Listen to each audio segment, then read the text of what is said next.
আওয়ামী লীগের তকমা লাগিয়ে হাসিনা সরকারের সময় যে কজন কর্মকর্তা হাজার হাজার কোটি টাকা লুটপাটে সহযোগিতা করেছে তাদের মধ্যে একজন পদত্যাগ করা বাংলাদেশ ব্যাংকের গভর্নর আব্দুর রউফ তালুকদার। প্রচলিত নীতিমালা শিথিল করে বাণিজ্যিক ব্যাংকগুলোয় লুটপাটের সুযোগ তৈরি করে দিয়েছিলেন তিনি। নীতিমালাগুলো এমনভাবে শিথিল করা হয়েছিল যাতে লুটপাটকারীরা বিশেষ সুযোগ পান। লুটপাটের কারণে দুর্বল হওয়া ব্যাংকগুলোই কেন্দ্রীয় ব্যাংক থেকে টাকা ছাপিয়ে বেপরোয়াভাবে ঋণ দেওয়া হয়েছে। ডলার না পেয়ে যোগান দেওয়া হয়েছে ছাপানো টাকার। আব্দুর রউফ তালুকদারের নীতিমালার কারণে লাগামহীনভাবে টাকা ছাপিয়ে সরকারকে ঋণ দেওয়ায় বেড়েছে মূল্যস্ফীতি। নিজে উদ্যোগী হয়েই একটি ব্যাংককে দখলদারদের হাতে তুলে দেওয়ার ঘটনাও ঘটেছে। সুদের হার ও ডলারের দাম নির্ধারণে ঘন ঘন নীতিমালা বদল করে অর্থনীতিকে অস্থিতিশীল করে তুলেছিলেন। অর্থনীতি ও ব্যাংক খাতে স্থিতিশীলতা রক্ষায় তার দেওয়া কোনো প্রতিশ্রুতি বাস্তবায়ন হয়নি। জানা যায়, আব্দুর রউফ তালুকদারকে গভর্নর হিসেবে নিয়োগ দিয়েছিলেন সাবেক অর্থমন্ত্রী আ.হ.ম মোস্তফা কামাল। আব্দুর রউফ গভর্নর হয়ে বড় বড় ঋণ খেলাপিকে নানাভাবে সুবিধা দেওয়ার ক্ষেত্রে পর্দার আড়ালে থেকে ওতপ্রোতভাবে জড়িত ছিলেন। সাবেক এই গভর্নর এস আলম গ্রুপকে নানাভাবে নীতিবহির্ভূতভাবে সুবিধা দিয়ে ব্যাংক থেকে বিপুল অঙ্কের ঋণ নেওয়ার সুযোগ করে দিয়েছেন। একই সঙ্গে সেসব অর্থ বিদেশে পাচার করার ক্ষেত্রে গভর্নর ভূমিকা পালন করেছেন। 2022 সালের 12 জুলাই কেন্দ্রীয় ব্যাংকের গভর্নর হিসেবে নিয়োগ পান আব্দুর রউফ তালুকদার। তার দায়িত্ব নেওয়ার মাত্র 6 দিনের মধ্যে 18 জুলাই কেন্দ্রীয় ব্যাংক থেকে একটি সার্কুলার জারি করে খেলাপি ঋণ নবায়নের ক্ষমতা কেন্দ্রীয় ব্যাংকের কাছ থেকে বাণিজ্যিক ব্যাংকগুলোর হাতে ছেড়ে দেওয়া হয়। একই সঙ্গে খেলাপি ঋণ দীর্ঘমেয়াদে পুনঃতফসিলের পাশাপাশি ডাউন পেমেন্টের হারও কমিয়ে দেওয়া হয়। বিশেষ করে বড় অঙ্কের খেলাপিদের ডাউন পেমেন্টের হার কমানো হয়। এই নীতিমালার ফলে কেন্দ্রীয় ব্যাংকের কর্মকর্তা থেকে শুরু করে বাণিজ্যিক ব্যাংক ও অর্থনীতিবিদরা রীতিমতো হতবাক বনে যান।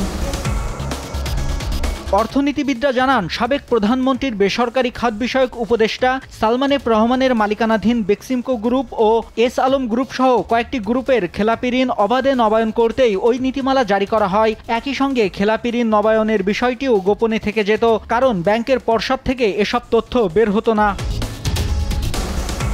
ব্যাংক খাতে খেলাপি ঋণের ঊর্ধ্বগতি আওয়ামী লীগ সরকারের আমলের 15 বছরই ছিল, কিন্তু পদত্যাগ করা গভর্নর আব্দুর রউফ তালুকদারের সময়ে তা বেড়েছে বেপরোয়া গতিতে। তিনি যোগ দেওয়ার আগে 2022 সালের 30 জুন খেলাপি ঋণ ছিল 1,25,257 কোটি টাকা, যা মোট ঋণের 8.96%। গেল 30 জুন পর্যন্ত তা বেড়ে দাঁড়িয়েছে 2,11,000 কোটি টাকায়, যা মোট ঋণের 12.56%। আলোচ্য সময়ে খেলাপি ঋণ বেড়েছে 85,943 কোটি টাকা।